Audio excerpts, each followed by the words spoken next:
যে কোনো ধরনের চ্যালেঞ্জে গ্রহণের জন্য সবসময় প্রস্তুত থাকতে হবে, সামরিক চেতনা মূল্যবোধকে সমুন্নত রাখতে এবং যে কোনো সিদ্ধান্ত গ্রহণের ক্ষেত্রে দেশপ্রেমকে সর্বোচ্চ গুরুত্ব দিতে হবে। প্রয়োজন হলে বাংলাদেশ যুদ্ধ করতে জানে, বাংলাদেশ সামরিক বাহিনী এবং বাংলাদেশের যুবক সমাজ যে স্পিরিট আছে তাতে প্রয়োজনে যুদ্ধের যদি প্রয়োজন হয় আমরা অবশ্যই যুদ্ধ করব এবং সে যুদ্ধে আমরা অবশ্যই জয়ী হব, আমার কোনো সন্দেহ নেই। প্রতিবেশী রাষ্ট্র হিসেবে আমার আশেপাশে থাকা প্রত্যেক রাষ্ট্রের সাথে আমাদের ভালো সম্পর্ক থাকুক, এটা আমি চাই। ব্যবসা বাণিজ্যের হিসাবে বিশ্ব অনেক দূর এগিয়ে গেছে, সেখানে কোন দেশের সাথে আমার মিত্রতা, কোন দেশের সাথে শত্রুতা, এটার বাইরে ফোকাস রাখতে হবে কোন দেশে আমি কতটুকু ব্যবসা করতে পারছি। ব্যবসা যত বেশি প্রসারিত হবে, দেশ তত উন্নত হবে, অর্থনীতি তত শক্তিশালী হবে, মানুষের কর্মসংস্থান তৈরি হবে, জীবিকা বাড়বে, রাষ্ট্র সুন্দর থাকবে, মানুষ নিরাপদে থাকবে। আবার শত্রুর সাথে যদি ব্যবসার দরকার হয়, শত্রু যদি আমার প্রোডাক্ট খায়, আবার শত্রু থেকে যদি আমি একটা প্রোডাক্ট বাইরে থেকে 2 টাকা কমে কিনতে পারি, ওয়াই নট। এতক্ষণ দেখছিলেন সংবাদ শিরোনাম, এবার দেখবেন বিস্তারিত ভিডিও দেখার আগে আপনার কাছে ছোট করে একটি অনুরোধ, আপনি যদি এই ধরনের আপডেট নিউজগুলো সবার আগে পেতে চান অবশ্যই চ্যানেলটি সাবস্ক্রাইব করে রাখবেন। দর্শক চলুন কথা না বাড়িয়ে একের পর এক আপডেট নিউজগুলো দেখে আসি। যে কোনো ধরনের চ্যালেঞ্জে গ্রহণের জন্য সবসময় প্রস্তুত থাকতে হবে, সামরিক চেতনা মূল্যবোধকে সমুন্নত রাখতে এবং যে কোনো সিদ্ধান্ত গ্রহণের ক্ষেত্রে দেশপ্রেমকে সর্বোচ্চ গুরুত্ব দিতে হবে। প্রয়োজন হলে বাংলাদেশ যুদ্ধ করতে জানে, বাংলাদেশ সামরিক বাহিনী এবং বাংলাদেশের যুবক সমাজ যে স্পিরিট আছে তাতে প্রয়োজনে যুদ্ধের যদি প্রয়োজন হয় আমরা অবশ্যই যুদ্ধ করব এবং সে যুদ্ধে আমরা অবশ্যই জয়ী হব, আমার কোনো সন্দেহ নেই। আমরা 7ই জানুয়ারির নির্বাচনের পরে গণ অধিকার পরিষদ থেকে সর্বপ্রথম সিদ্ধান্ত দিয়েছিলাম যে আমরা শেখ হাসিনার যে প্রভু এই ভারত সরকার বা মোদী সরকার, এদেরকে ঘায়েল না করতে পারলে হাসিনা মুক্ত হতে পারবো না। এবং সেই জন্য আমাদের 21শে জানুয়ারি, এই বর্তমান বছরের 21শে জানুয়ারিতে ছাতকে একটা প্রোগ্রাম ছিল, সেখান থেকে আমরা ভারতের পণ্য বর্জন আন্দোলন দিয়ে এই কাজ শুরু করি। পরবর্তীতে যেটা রূপ নেয় আজকের এই ভারত বর্জন আন্দোলন। এখন আর শুধু পণ্য নয়, পুরো ভারতকে বর্জন করতে হবে আমাদেরকে। তার কারণ তারা আমাদের সামনে একটা আগ্রাসী জাতি হিসেবে আবির্ভূত হয়েছে। আমরা কোনো আগ্রাসীকে পছন্দ করি না, আমরা কোনো আগ্রাসীর কাছে মাথা নত করি না, আমরা কখনো মাথা নত করে বেঁচে থাকার পক্ষপাতী নই। আমি আরেকটা কথা এখন আসতে চাই, আপনারা আমার পূর্ববর্তী বক্তাদের কাছে যথেষ্ট বিবরণ শুনেছেন যে ভারতকে কেন আমাদের ঘৃণা করা উচিত। আজকে ভারত নিজেই গত কিছুদিনে তার আচরণে বাংলাদেশের সবাইকে, সকল ধর্মের লোককে, সকল বর্ণের লোককে, সকল চেহারার লোককে তাদের বিষ দাঁতগুলো দেখিয়ে দিয়েছে। সেই জন্য আমি ধন্যবাদ জানাতে চাই ভারতকে, ভারতবাসীকে, যে তারা তাদের স্বরূপে এতদিনে আত্মপ্রকাশ করেছে। এখন তারা আর ঘোমটা দিয়ে নেই। আমাদের কাজ সহজ হয়েছে। বাংলাদেশি সকল নাগরিক বুঝেছে তারা কত হীনমন্যতায় ভুগে এবং নিজেদের মধ্যে নিজেরা কত দুর্বল মনে করে। বাংলাদেশ এমন একটা অবস্থানে আছে ভারতের সাথে, আপনারা জানেন আমরা 3 দিক থেকে ভারত দ্বারা বেষ্টিত, আমাদের বর্ডার আছে ভারতের সাথে। ভারত মনে করে এটা তার একটা শক্তি, আমরা দুর্বল হয়ে যাবো এইভাবে পরিবেষ্টিত হয়ে থাকার কারণে। আমি মনে করি এটা আমাদের একটা শক্তি। কেন? আমরা ভারতের তলপেটে একটা বিষ পোড়ার মতো। আমি যদি আরো পরিষ্কার করে বলি, ভারতের তলপেটের মধ্যে বাংলাদেশ একটা টাইম বম। বাঙালিরা যদি চায় বিস্ফোরিত হতে, তাহলে বাংলাদেশ বিস্ফোরিত হবে, ভারতের চারিদিকে তছনছ হয়ে যাবে। ভারতকে বুঝতে হবে যে বাংলাদেশের ভৌগোলিক অবস্থান তাদের জন্য কোনো সুখের কারণ নয়, বরং এটা তাদের জন্য একটা চিন্তার কারণ। এবং সেই চিন্তার থেকেই তারা বাংলাদেশের উপরে সবসময় একটা আগ্রাসী খাবার বিস্তার করে রাখতে চায়। আপনারা কেউ কখনো দুর্বল বোধ করবেন না নিজেদের মধ্যে। আমাদের দেশের অবস্থান, ভৌগোলিক অবস্থান বা আমাদের জনসংখ্যা, এগুলি নিয়ে দুর্বল বোধ করবেন না। এগুলি আমাদের সফলতা। আমরা এগুলি সুন্দরভাবে ব্যবহার করতে পারলে, সময় মতো ব্যবহার করতে পারলে ভারতের দুশ্চিন্তার অবশ্যই কারণ আছে। আমরা যুদ্ধ করেছি গত প্রায় 1 বছর, ভারত বিরোধী আন্দোলন, ভারত বর্জন আন্দোলন।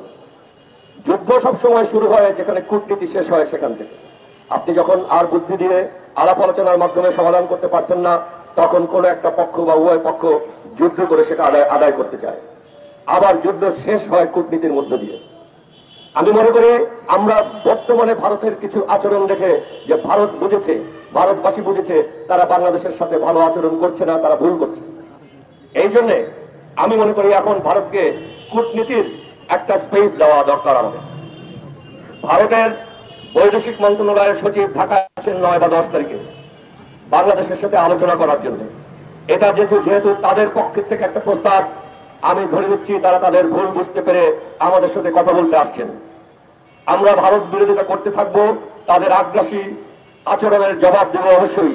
তবে কূটনীতিকে একটা সুযোগ দেন, যদি শান্তি প্রতিষ্ঠিত হয় তাহলে ভারত এবং বাংলাদেশের উভয়েরই লাভ হবে। প্রয়োজন হলে বাংলাদেশ যুদ্ধ করতে জানে, বাংলাদেশ সামরিক বাহিনী এবং বাংলাদেশের যুবক সমাজ যে স্পিরিট আছে তাতে প্রয়োজনের যুদ্ধের যদি প্রয়োজন হয় আমরা অবশ্যই যুদ্ধ করব এবং সে যুদ্ধে আমরা অবশ্যই জয়ী হব, আমার কোনো সন্দেহ নেই। কিন্তু তারপরেও শান্তির জন্য সকলের কাজ করা দরকার। আমরা দুইটা পার্শ্ববর্তী দেশ, আমাদের ভৌগোলিক অবস্থান পরিবর্তনযোগ্য নয়। আমরা যদি একটা বন্ধুত্বপূর্ণ সম্পর্কের মধ্যে, একটা পারস্পরিক শ্রদ্ধাবোধের সম্পর্কের মধ্যে এবং একটা লেনদেনের সম্পর্কের মধ্যে থাকতে পারি, তাহলে কেন শুধু শুধু অশান্তি করে সময় নষ্ট করব? আমি চাই ভারত এটা বুঝুক।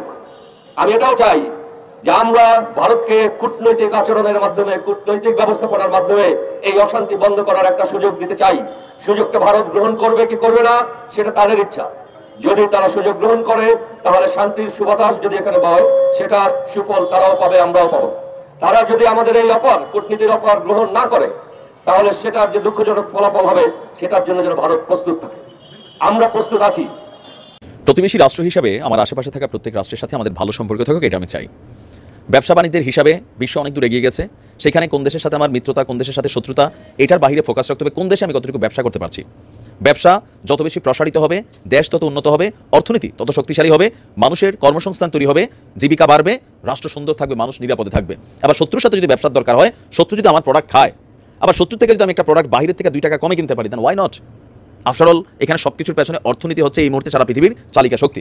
দর্শক, দীর্ঘদিন পরে এই কি বলা হয় যে আমাদের একসময়ের সবচেয়ে কঠিন শত্রু, যাদের কাছ থেকে আমরা যুদ্ধ করে দেশ স্বাধীন করেছি, সেই পাকিস্তানের সাথে ব্যবসা বাণিজ্যে সুবাতাস বইতে শুরু করেছে এবং এমন এমন সিদ্ধান্তগুলো নেওয়া হচ্ছে যেগুলোতে ভারতের আতে ঘা লাগছে, ভারতের ব্যাকবোন যেটা সেখানে কিন্তু আঘাত হচ্ছে।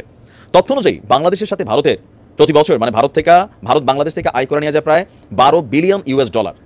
ভারতের তালিকাতে বাংলাদেশ থেকে মানে বহির্বিশ্ব থেকে তারা যে মানে ইকোনমিটা আপনার কালেক্ট করে, বাংলাদেশ 11 না 12 নম্বরে আছে, প্রায় $12 বিলিয়ন। এটা তারা আমাদের থেকে নিয়ে যায়। তো এটা নেওয়ার জন্য নানান সিস্টেম আছে, ব্যবসা বাণিজ্য, এয়ারলাইন্স ব্যবসা, পাশাপাশি হচ্ছে আপনার সামুদ্রিক ব্যবসা, ট্রান্সপোর্ট ব্যবসা, করিডোর ব্যবসা, অনেক কিছুই। এখন এই যে দীর্ঘদিন যাবত একচেটিয়া আধিপত্য ভারতের ছিল, সেইখানে নতুন একটা আঘাত করতে যাচ্ছে পাকিস্তান। বর্তমান ডক্টর ইউনূসের সরকার পাকিস্তানের সাথে সুসম্পর্ক করতে কতটা আগ্রহী সেটা এই জিনিসগুলো কিন্তু প্রমাণ করছে। তবে এটাতে দেশের জন্য পজিটিভ হবে, নেগেটিভ না। বাংলাদেশের সাথে ভারতের করাচি টু চট্টগ্রাম বন্দরে যে জাহাজ চালু হয়েছে, এবার নতুন আরেক সিদ্ধান্ত। এবার হচ্ছে বাংলাদেশের সাথে পাকিস্তানের সরাসরি ফ্লাইট চালুর আপনার সিদ্ধান্ত নিচ্ছে বাংলাদেশ এবং পাকিস্তান। করাচিতে নিযুক্ত বাংলাদেশের deputy high commissioner SM Mahbubul Alam তিনি আপনার এই বক্তব্য দিয়েছেন। তিনি বলছেন এর ফলে দুই দেশের মধ্যে ব্যবসায়িক সম্পর্ক আরও জোরদার হবে।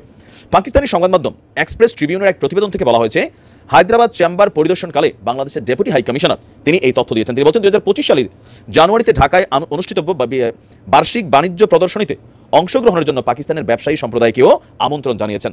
তিনি আশ্বাস দিয়েছেন ঢাকায় অনুষ্ঠিতব্য এই ইভেন্টে পাকিস্তানি ব্যবসায়ীদের অংশগ্রহণের সুবিধার্থে তাদের ভিসা প্রক্রিয়াও সহজ করা হবে। ডক্টর মোহাম্মদ ইউনূস পাকিস্তানের সঙ্গে বাণিজ্য বাড়ানোর সম্ভাবনাকে কাজে লাগানোর উপর জোর দিয়েছেন বলে এই হাই কমিশন থেকে বলা হয়েছে যে বাংলাদেশ তার পণ্য 80টি দেশে রপ্তানি করে $1 বিলিয়ন রাজস্ব আয় করছে। তবে পাকিস্তানের সাথে শক্তিশালী বাণিজ্য সম্পর্ক এতদিন ছিল না। এখন যেহেতু প্রতিবেশী রাষ্ট্র, সেই হিসাবে আপনার মানে পাকিস্তানেও বাংলাদেশ ব্যবসা বাণিজ্য প্রসারিত করতে চায়, আবার পাকিস্তানকেও বাংলাদেশের ব্যবসা বাণিজ্য করার স্পেস দিতে চায়। Hyderabad chamber of small traders and small ইন্ডাস্ট্রির সহযোগিতায় বাংলাদেশ পাকিস্তানের আমদানিকারক এবং রপ্তানিকারকদের জন্য একটি প্রদর্শনীরও আয়োজন থাকবে।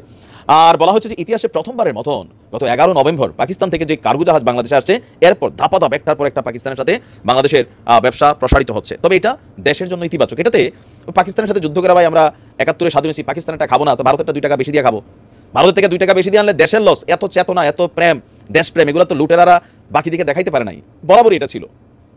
এর আগে বিএনপি ক্ষমতা থাকাকালীনও এতটুকু ব্যবসায়িক স্পেস কিন্তু পাকিস্তান পায় না। মিনিমাম লেভেলে টুকটাক হতে সম্পর্ক ছিল জামাত ইসলামের কারণে, এত জামাত আলাদা হাঁটে। তো আমি মনে করছি এটা দেশের জন্য পজিটিভ একটা ভূমিকা। সারা পৃথিবীর সাথে ব্যবসা হবে, তাহলে আমাদের এখানে ব্যবসায়িক কোম্পানিগুলো বাড়বে, কর্মসংস্থান হবে, উপার্জন বাড়বে, দিন শেষে মানুষ ভালো থাকবে। ভালো থাকুন, আসসালামু আলাইকুম। এতক্ষণ দেখছিলেন দেশের সর্বশেষ কিছু আপডেট নিউজ। এ সম্পর্কে আপনাদের মতামত কমেন্টে লিখে পাঠাবেন। ভিডিও ভালো লাগলে চ্যানেলটি সাবস্ক্রাইব করতে ভুলবেন না। এবারের মতো এখানেই বিদায় নিচ্ছি, শীঘ্রই দেখা হবে নতুন কোনো ভিডিও নিয়ে। ততক্ষণ সকলে ভালো থাকুন, সুস্থ থাকুন। আসসালামু আলাইকুম ওয়া রাহমাতুল্লাহি ওয়া বারাকাতুহু।